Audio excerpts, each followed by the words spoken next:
Today, we are bringing our dear friend Sarah Bragg back to the podcast to talk about her new book, Is Everyone Happier Than Me? An honest guide to the questions that keep you up at night. We are going to take part of this book and dissect it a little bit as part of our conversation around friendship and relationships and the big nagging question in the back of our heads. Do people really like me? Do they actually like me? So, Sarah is the host of the podcast Surviving Sarah. She is a mom to two girls. She lives in Tennessee with horses, and she is a wealth of wisdom. And we are so glad to welcome Sarah Bragg to the Our Time to Rise podcast. So Sarah, okay, let's just jump right in. This is a topic. Does anybody like me? This is a topic that it feels a little bit middle school, and yet here we are in midlife. And I cannot tell you the number of conversations I've had with women in this season who are asking the same question. So can you talk to us a little bit about what is happening? Well, I love that you said that about middle school because I am currently my youngest daughter is wrapping up her middle school season. And so I have been in the throes of raising middle school girls for the last few years. And I'm telling you, we basically just cycle through middle school over and over again. Like I found myself asking the same questions that my 13-year-old was asking, does anybody like me?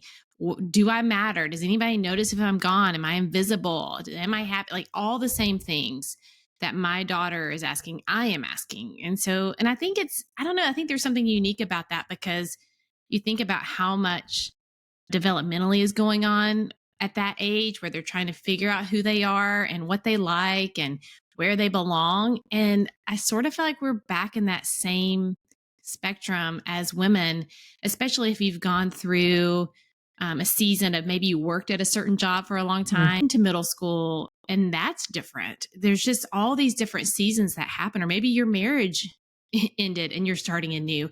There's all these things that at this point in midlife have kind of ushered us into this new season that can leave us feeling much like a middle school girl all over again.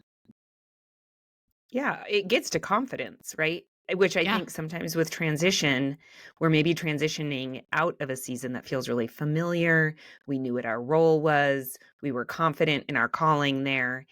And now we're left a little bit hanging in one area of our life, maybe our purpose. And that starts to bleed into how we perceive ourselves, how other people perceive us, or our perception of how other people perceive us. Yeah. Which, why? Why do we have to keep going back there? It makes me tired just thinking about it. How much mental energy I spend worrying about what people think of me. It's a lot. Well, I was also thinking about, to your point a little bit, Alex, that, things are shifting and changing. And so what once felt easy of just like chatting it up on the side of the soccer field or whatever, now, maybe the kids are in high school and parents are in the stands and there's a little bit of a different, it's just different. And also you may not be the same person you were when you were younger. So maybe things are changing and you may not have the same skill set or energy or who knows, whatever it is, but it's changing. And so then I'm also thinking of people who are wondering, do I have the same worth because this has changed? And how do you help women to understand that dynamic? I think you're spot on. And so when I think about how maybe I've changed and maybe I don't fit anymore in a certain group or in a certain place with a certain friend group even, or the stakes have sort of gotten higher as your kids age, no longer could you talk about potty training and you could just kind of show your like potty training scars and everybody kind of gets it. It's all kind of the same.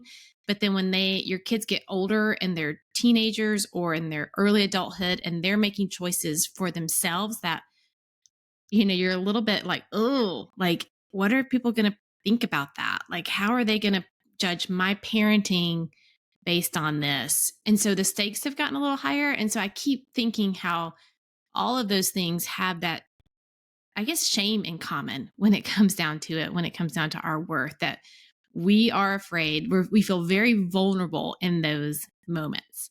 And we are afraid of what people are going to think about us. And are they going to judge us? Are they going to judge our character or who we are? And that's shame. And that keeps us from feeling like confident to make a friend, confident that I can step into this group or that with this one person even, and they're going to like me, because we're just really afraid of what they're going to think, because it just feels really vulnerable now to make friends. So would you say that this is mostly a friendship concern that you're hearing from women? Or is this a doubt we have, like, with our coworkers, with our spouse, with our kids? I mean, talk about the critical choir. Sometimes having 4 daughters, I feel like, do I do anything right? It just that we can start to hear multiple voices from multiple directions. But I'm curious, when you are talking to women, does it feel mostly like a friendship thing, or is it a bigger thing than that? Oh, I think it transcends everything. I think it is. It goes, do you feel, and I think maybe at the heart of it is a little bit of belonging. Like, Mhm. do I belong even in my family? And those are questions that I can remember wrestling with raising girls and going, I want them to feel like they belong in our family. Well, sometimes I'm also a girl, and do I feel like I belong here? Does anybody like me in this house? Like what you're saying. Again, it could be your church. Like there's been times where we've gone, I don't know if I belong here anymore. I think it's time to make a change. Um, in your work, I've had lots of conversations with friends who, I just don't feel like anybody knows me, like knows me, not just, knows who I am, but really knows me. And I think that speaks to the heart of wanting to belong, but we're afraid if someone actually knows who we are, we might not be worth belonging. And again, that's that shame piece. It's vulnerable. So I definitely think this issue goes beyond just friendships. It's Mhm. just because it's getting at a core of who you think you are. A core of, am I worthy to be liked by someone? And I think that's something that we have to reckon with, or else we will stay in sort of a state of loneliness, even if it's inside the walls of your home. I'm also thinking about how sometimes when we have a failed relationship, so to speak, with a person, then that starts to creep that doubt in that Mhm. that may be the case with other people. And instead of isolating that and saying, well, that was just a friendship that failed for whatever reason, or didn't last, or was just for that season, I think there's a transfer that happens. And then we start to get insecure and doubt ourselves because of that one situation. Or maybe it was a coworker who, you just could not get along with. And, you know, for whatever reason, wasn't resolved. So, how do we stop that transfer in our minds when it starts to bleed into all these other Yeah. relationships? I think you make a great point. I had like multiple instances come in my mind as you were talking, and one was with a coworker, and we just and listen, my goal in life is to make everyone like me. It's not a good goal in life, but that for whatever reason, how I Mhm. am wired, I want everyone to like me. So when someone doesn't, I'm just like, what? Like, what do I need? I'm just like a dog with a bone. Like, you're going to like me. Mhm. You're going to like me. Well, I could not make this coworker like me. And there was just so much tension and so much strife. And I finally and there was a lot of drama. This person operates at sort of like a high drama level, and that's fine. I don't operate that way, but I do have a daughter in my house that does operate that way. And I remember at the time going, I only have capacity to have one drama kind of moth to the flame person like that in my life at one time. And I can't get rid of my daughter. So I'm going to have to make a change in this job. And I remember getting so frustrated with that other people didn't feel that way. I remember like, gosh, well, why can she like be friends with her? Why can she handle it? Mhm. Why can I not handle it? And Mhm. so it really was this like judgment down on myself that I couldn't handle this person. Like, why can't I just be okay with this? When the reality was, what would I tell a friend who is in the same situation? Would I look at her and go, yeah, you really you're really failing here as a human. Like, I just don't think your personality is great. Like, because you can't handle this person. Like, I would never say that. Like, I would be like, yeah, that's okay. Sometimes you just aren't going to click with some people. And sometimes it's okay that you are in a season where you cannot handle that type of personality, and that's okay. And so I think the answer comes down to thinking of yourself as a friend. What would I say to a friend who is in the same situation? Because sometimes we just need that friendly, compassionate, understanding voice when it comes to handling that sort of thing about ourselves. Mm-hmm.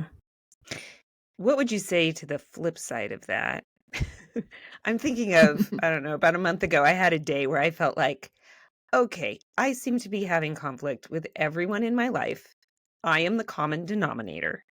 So I would like to practice some humility here and not just go to that negative thinking of nobody likes me, so I'm just going to pull the covers over my head. But is there something I can be examining about myself that maybe needs to change? Yeah. Because there seems to be a pattern and I seem to be in the middle of it.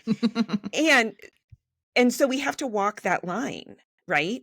When we're building our confidence of recognizing, okay, I may not get along with everyone all the time because I'm human and they're human. And there may be some indicators that I need to work on my responses or I need to work Yeah. on something here. How do you talk to women about kind of holding that tension between the Yeah. two? Well, I think what you're getting at is so important to be introspective about it, to be aware. And so there's times where I've noticed, and you will feel it. I mean, it's going to be different for everybody, but I think you're going to feel that tension inside of you where you're like, gosh, why did I respond that way? Like, that was really like kind of sharp. That was kind of a Mhm. dig. That was, I don't think I would like it if someone responded to me that way. What's going on there? I think that being aware is the first thing, is the most important thing. And sometimes your first response is not going to be the best response, it's still going to be a dig or a hit. But if I've noticed that the more that I've gotten used to being introspective and curious about Mhm. those reactions and how I am with people, it's usually a fairly quick second response to go, ooh, I don't think that was right.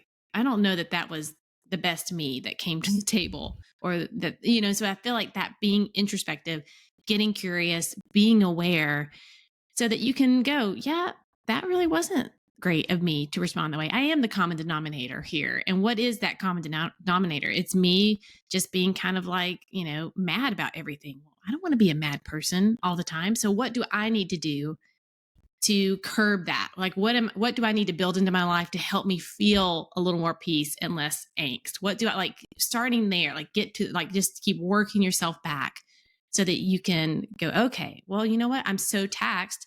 I feel like I'm meeting everybody's needs and no one's seeing mine. Well, am I telling anybody my needs? No. Okay, well, let's start there. Like, that's the kind of how I always at least talk to friends or talk to myself about how to curb that when I am the common denominator and I am the one that's, maybe I am not very likable right now. So why is that? What is that looking like? And what can I do about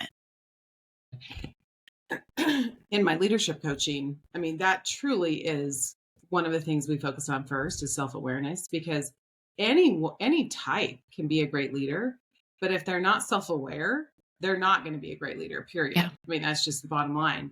The best leaders are the most self-aware people. And so I was thinking as you were talking that it's the same process, that when a person in a friendship is self-aware, they can adapt and adjust accordingly. And that is a gift to the people they are around. Yeah. And you may be able to maybe, I don't know, be less careful with your words with one friend, but with another, you need to be a little more careful.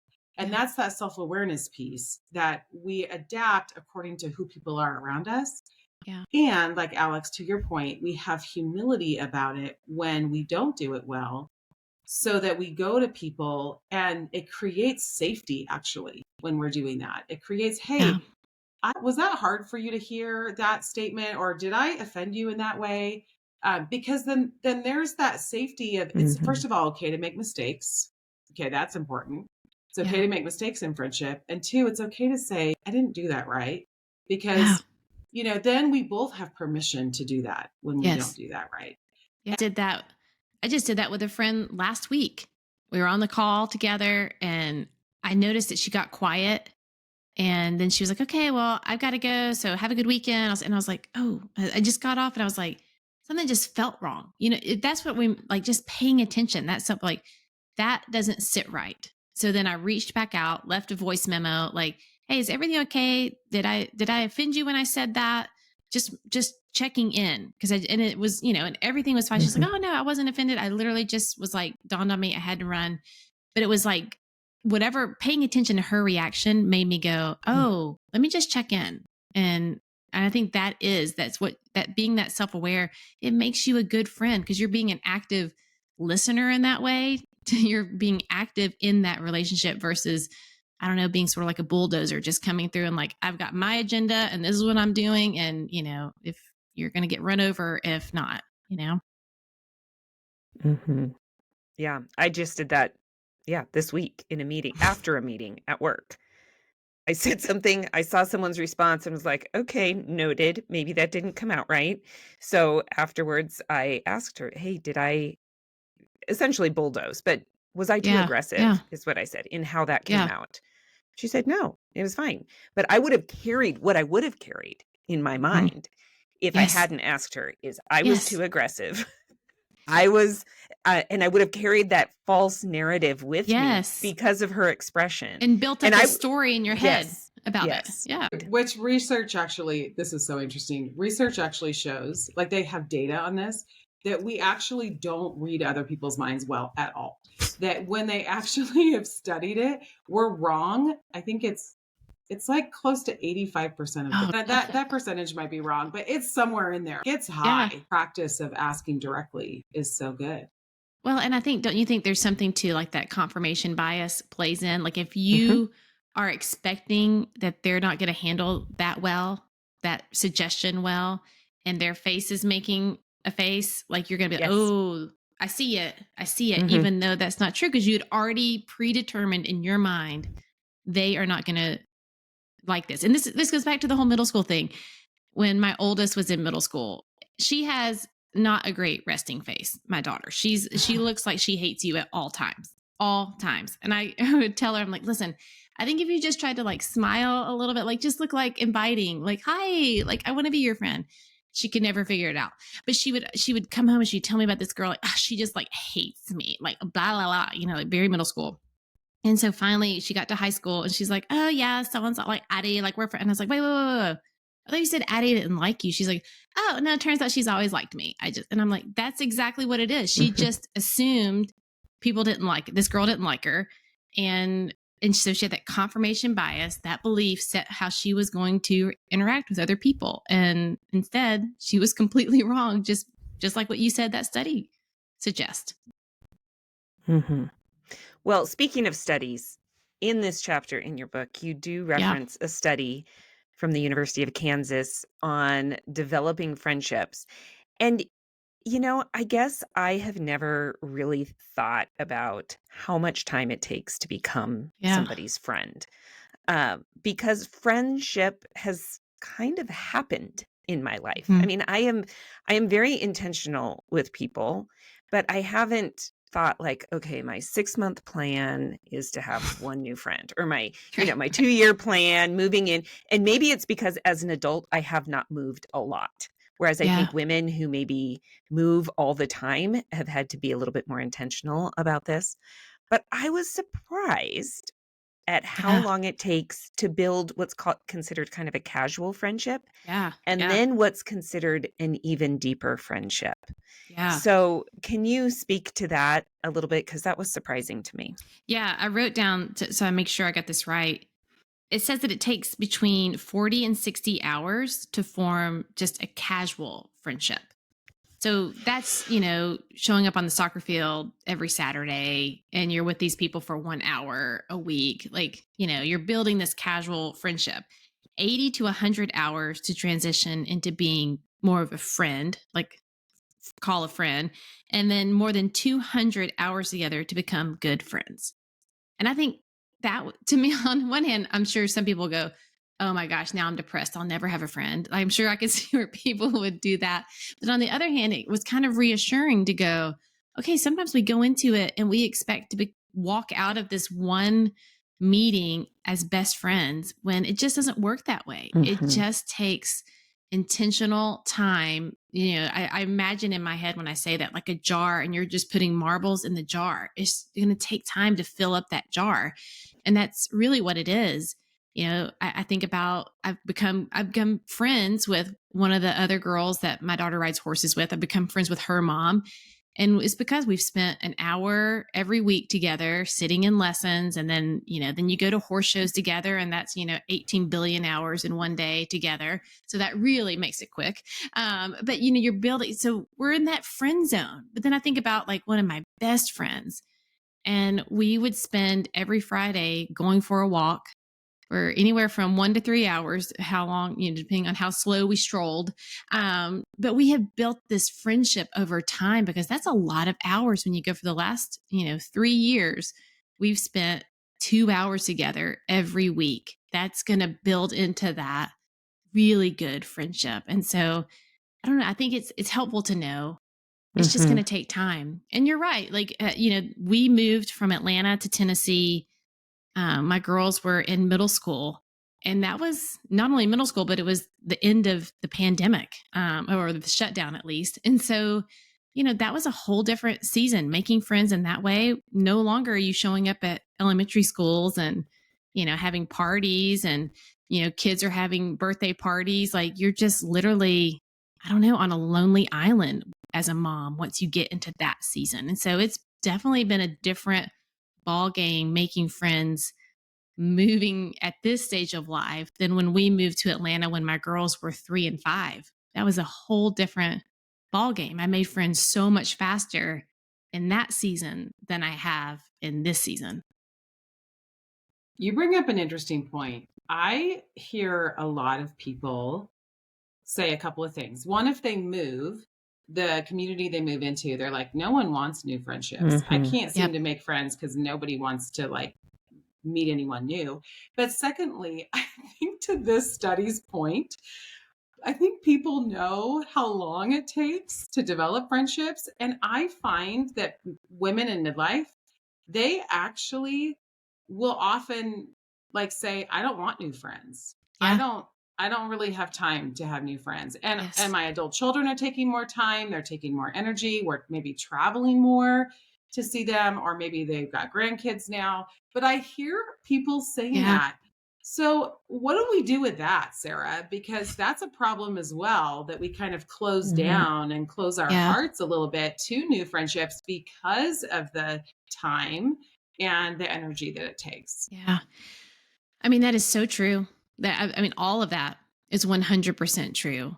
I think that, I guess if you are that friend who's like, I don't need any more friends, I think I would say maybe you need some casual friends. It's okay. Like, it's okay if you're not looking for another 200-hour plus friend in your life. But sometimes you can at least be, open to seeing people, because I think that's the biggest thing, is being someone that's on the other side, the side that's the new person in town looking for friends. Sometimes you just need that casual friendship that you can talk to someone while you're sitting at the tennis courts at a tennis match. Mhm. And I've noticed that some people are not even open to allowing someone in on that level into their friendship circle. And so some of that is going, let's be open to seeing people. You don't have to have everybody have deep friendships, but maybe that friendship can offer something to you that in a casual way that is good. I think about my neighbors. I have a neighbor, and she's now 78 years old, and we have bonded over horses. And we don't spend 200 plus hours together, but we have a casual friendship, and a friendship that can show up for each other at different times and have conversations. And that meets a need in my life. I don't need her to be the closest friend to me. And I think I'm meeting a need in her life. So I think when we can remember that there's still needs that can be met by friends, even if it's not a best friend. And so I think that's a main thing to remember, is that we need to be people who see people. Even if you're like, I don't have time to build that kind of friendship, you might be surprised. You might let someone in on a casual level and actually find a really deep sense of connection with someone. But I think at the end of the day, if you have one friend that meets that good friend, you know, zone, whatever category that you're in, I think that is a win. And if you are that new person that has moved somewhere, I know that a friend of mine happened to move to the same town about 6 months after I moved back here to Tennessee. And she has become my closest friend here because we were both on the outside.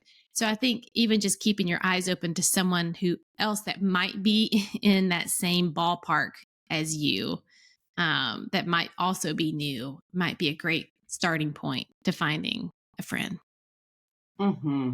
I like Yeah. that. And then I was also thinking how, we respond to people who like us. So if we're getting to the topic as well of like, does anyone like me? Mhm. Well, go first, like Yeah. other people. And even if you're not feeling that back, that people aren't liking you, well, keep liking people and keep being for people, because Yeah. I truly believe that in the end, that will win people over and it will win out. If you are going first in that way and continuing to show people over and over, like, no, I like you. I like you. Mhm. And then that positivity comes back. Yeah, absolutely. What you said, Chris, about people saying, I don't really need more friends. And Sarah, you saying we can kind of bring people in. I think one of the barriers that people have at this stage of life is I don't have time for more friends. The Mhm. time Yeah. factor is the barrier. Not that I don't like people, but I do have all of these commitments. And my friendships now require a lot of time. And so what I hear you saying, Sarah, is in the places where you already are, be Yeah. welcoming.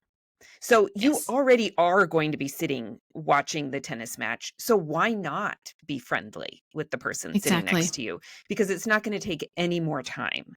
Exactly. And so we're not talking about getting married 7 times over. We're talking about being welcoming where we already are. So with your neighbor, you Right. may be out feeding the horses and that's when you see her. You're already there. So why Exactly. not join in conversation? And I think that Yes. is a little bit of a mindset that maybe some of us need to make that shift and say, it's not that I'm taking on this huge new commitment. It's just that I'm going to be friendly and I'm going to consider this person my tennis match Exactly. friend. Exactly. Yeah, I think that's a great point. Is just be where you are, be welcoming where you are. And then, you just never know what could build from that. Mhm. But I think, and then I think if you're like, well, I don't go anywhere. Like I work from home. I don't have Mhm. kids that are drawing me somewhere. I think you look for a hobby and you find that with someone else, like I love to read. It's, my husband calls me a book nerd and I wear it like a badge of honor, and joined a book club. And so it's like that was a way to like, these people aren't my closest friends, but we sure do bond over, our love of like whatever books. And so we can gather once a month and you have good conversation around books, and that scratches an itch of that friendship. So I think, if you're like, I don't even know where to find anybody because I'm not going anywhere, I think find somewhere to go, find a hobby that, because you need fun, you deserve to have friends, you deserve to have fun, you need friends, you need fun. And connection really is kind of what makes the world go round. And it really does. Your level of connection is directly related to your feelings of happiness overall and where you are in life.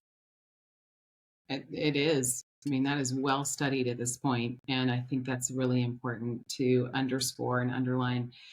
I was also thinking, Sarah, as you were talking, that the more we focus on not being liked, the more we kind of spin in that narrative, the story we tell Mm-hmm. ourselves of nobody Yeah. likes me, then like that becomes a self-fulfilling prophecy a little bit. And so Yeah.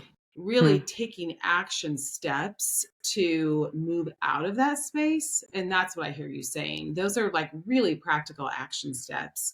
Do you have any other kind of counter movements that we can make against that story, against that Yeah. kind of thinking? Well, I think it starts with noticing the good in yourselves. That's something that we've probably said over and over again. If you are a mom, we've said, notice the good in your kids. That helps change your perspective towards them when you notice the good about them. It's the same with us and that's hard. I remember sitting in a therapy session and the counselor saying, so what do you like about yourself? What is something that you think? And I sat there and I was like, and it was like real uncomfortable. Your body starts going like, ooh, I don't want to answer that. And it was hard, but it was like, okay, what is good about you? And on top of that, what have people liked about you? I can remember when I was a senior in high school, the superlative I got in high school was most dependable. And I was like, oh my gosh, I'm so embarrassed. I wanted to be prettiest and I got most dependable. But that is a great friendship quality, right? Like to be dependable, like that a friend can count on you, that you're going to show up when you're going to show up. Okay, well, that will make me very likable to people. Like when you start noticing those things about yourself, I think that is the way to counteract that belief that you have that I'm not likable, is that you have to start raising that up against something that is true, something that is different, something that is good that you're noticing about yourself. Okay. Well, anything else as we close out around maybe curiosity and compassion? You talk about that in your book. How can we charge ahead with those as our guiding lights, if you will? Yeah. Well, and especially when it comes to other people, but I have found that the more curious I am, the more compassionate I am. So when I approach people, instead of going, ooh, like, why do they think that? Or why are they doing that? Instead of and then with this judgment, if I approach it with like, oh, that's interesting. I wonder why they believe a different thing, or wonder what makes them different than I am, or all of like that sense of curiosity. When I approach these friendships or relationships with curiosity, compassion always follows. And I think those are things that we need as we are building relationships, and not only towards others, but towards ourselves. Kind of goes back to what we mentioned earlier about that self-awareness. Like, let's be curious about ourselves and then compassionate towards ourselves. Show yourself kindness. Speak to yourself the way you would speak to a friend. Those are all things that help you become a better friend, a better human in relationships. Then it also helps you love those you are in relationship with better. Well, thank you, Sarah. This has been so great to have you on today and to talk about this topic that honestly, I think most people are afraid to say out loud. Like to say, I don't know if anybody likes me. I mean, that is a deeply vulnerable thing to say. And so I think it's so helpful for people to listen to a conversation about this, because it may not be something they can say out loud in their circles. So thank you. Thank you for that. And thank you for writing this book. It's a gift. Thank you for having me. I always enjoy getting a chance to sit with you guys.